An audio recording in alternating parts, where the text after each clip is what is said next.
What are the barriers to faith in your life? How can you recapture a sense of wonder of Jesus?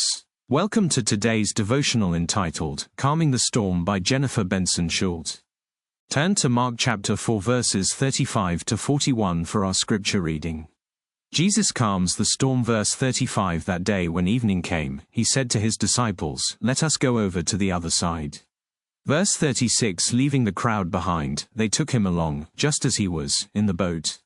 There were also other boats with him. Verse 37. A furious squall came up, and the waves broke over the boat, so that it was nearly swamped. Verse 38. Jesus was in the stern, sleeping on a cushion. The disciples woke him and said to him, "Teacher, don't you care if we drown?" Verse 39. He got up, rebuked the wind and said to the waves, "Quiet.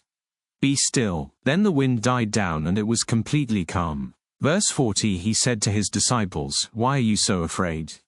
Do you still have no faith?" Verse 41. They were terrified and asked each other, "Who is this?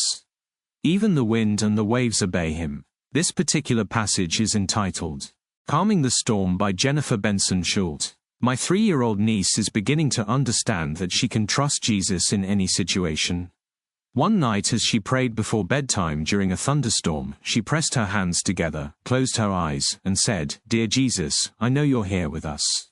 I know you love us. And I know that the storm will stop when you tell it to stop."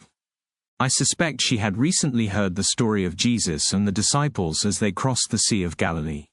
It's the one where Jesus fell asleep in the back of the boat just before a squall nearly capsized the vessel. The disciples woke him and said, "Don't you care if we drown?" Jesus didn't speak to them but instead addressed the natural world, "Quiet. Be still." Mark chapter 4 verses 38 to 39. Immediately the water stopped splashing into the boat. The howling winds subsided. There in the silence, Jesus looked at his followers and said, "Why are you so afraid? Do you still have no faith?" Verse 40. I imagine their wide eyes staring back at him as water coursed down their faces and dripped from their beards. What if we could live today with the awe the disciples felt in that moment? What if we could view every concern with a fresh awareness of Jesus' authority and power?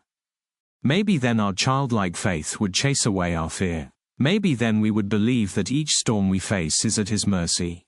Let's devote this time to pray, especially in this turbulent life. Dear Jesus, please increase my faith as I meditate on your power and presence.